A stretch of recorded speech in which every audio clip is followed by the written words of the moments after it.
नमस्कार विद्यार्थियों, मैं रोहितास यादव, सहायक आचार्य भूगोल, राजकीय महाविद्यालय राउतपाठा, बीए पार्ट फर्स्ट में पेपर सेकंड मानव भूगोल की हम चर्चा कर रहे थे।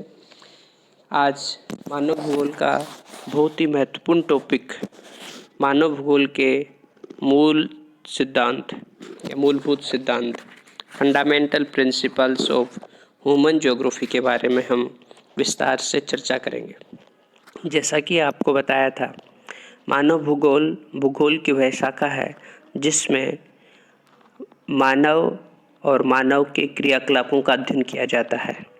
मानव भूगोल में प्राकृतिक एवं सांस्कृतिक तत्वों के अध्ययन पर बल दिया जाता है। ये प्राकृतिक और सांस्कृतिक तथ्य गतिशील एवं आपस में एक दूसरे से संबंधित होते हैं। मानव भूगोल के अध्ययन का केंद्र बिंदु स्वयं मानव है और मानव एक सक्रिय भौगोलिक कारक है।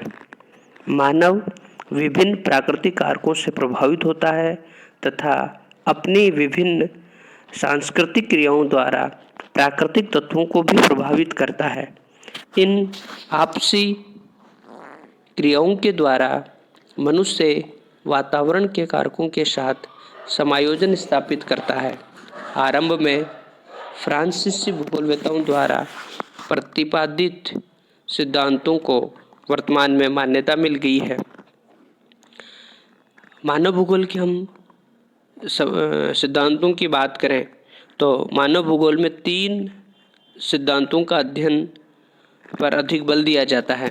ये 3 सिद्धांत हैं: क्रियाशीलता का सिद्धांत, प्रिंसिपल ऑफ एक्टिविटी; पार्थिविकता का सिद्धांत, प्रिंसिपल ऑफ टेरेस्ट्रियल यूनिटी; और तीसरा है वातावरण समायोजन का सिद्धांत, प्रिंसिपल ऑफ एनवायरमेंटल एडजस्टमेंट।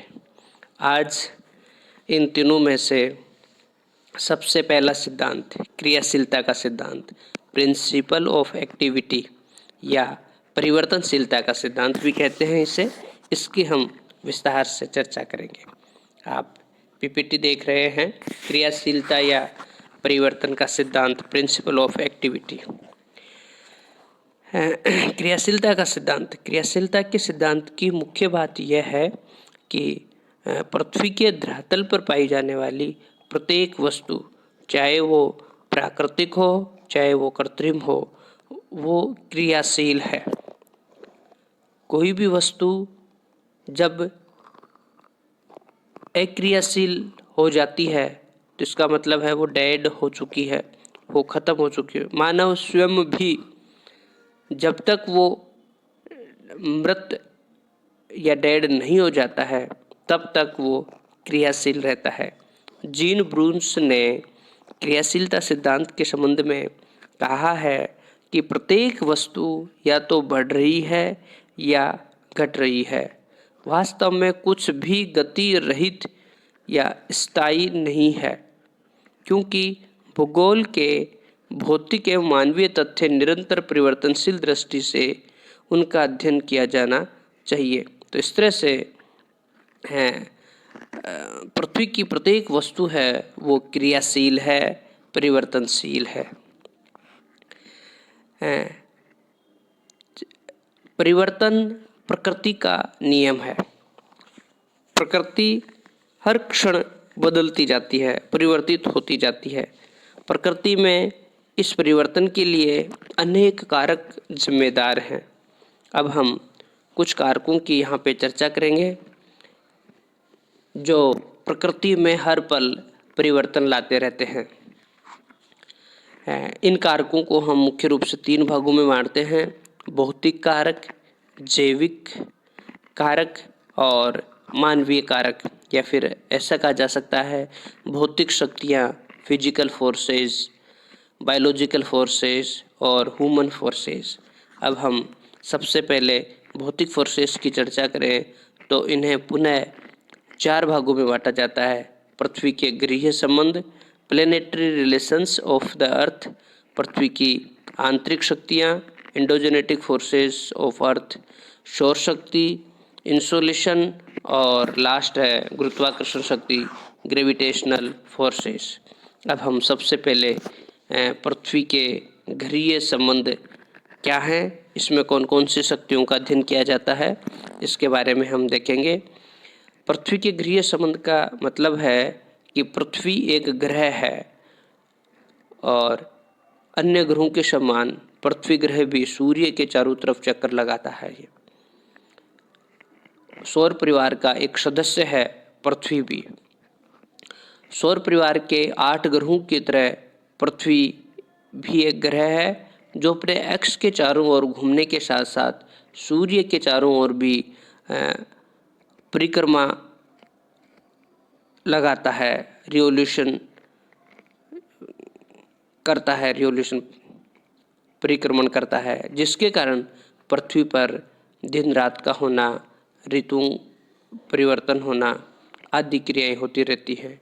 इन्हीं घरीय संबंधों के कारण पृथ्वी पर पवन पेटी, ताप पेटी, वायुदाब की पेटी आदि का आविर्भाव होता है। तो इस तरह से हम देखते हैं कि पृथ्वी के घरीय संबंध के कारण ही पृथ्वी पर बहुत सारे परिवर्तन जैसे दिन रात का बनना, ऋतु परिवर्तन है, विभिन्न प्रकार की पवनों का चलना, पवन पेटियों की उत्पत्ति, ये सब हैं पृथ्वी के सूर्य से जो संबंध हैं, पृथ्वी के घरीय संबंध हैं, इन्हीं के कारण ये सब घटनाएं घटित होती हैं। भौतिक कारकों में, फिजिकल फोर्सेस में दूसरी महत्वपूर्ण शक्ति है वो है एंडोजेनेटिक फोर्सेस ऑफ अर्थ, जिसे टेक्टोनिक फोर्सेस ऑफ अर्थ के नाम से भी हम जानते हैं। टेक्टोनिक फोर्सेस या एंडोजेनेटिक फोर्सेस जो है वो पृथ्वी के धरातल पर 2 प्रकार से कार्य करती हैं। एक तो वो फोर्सेस जो धीमी गति से कार्य करते हैं उनको कहा जाता है महादेशजनक बल, और वो फोर्सेस जो तेज गति से कार्य करते हैं जिसको कहा जाता है आकस्मिक बल या अचानक प्रकट होने वाले बल। जो धीमी गति से कार्य करते हैं उसमें उन बलों में हम या उन बलों से पर्वतों का निर्माण, किसी स्थल का ऊपर उठना, नीचे धंसना आदि क्रियाओं को शामिल करते हैं।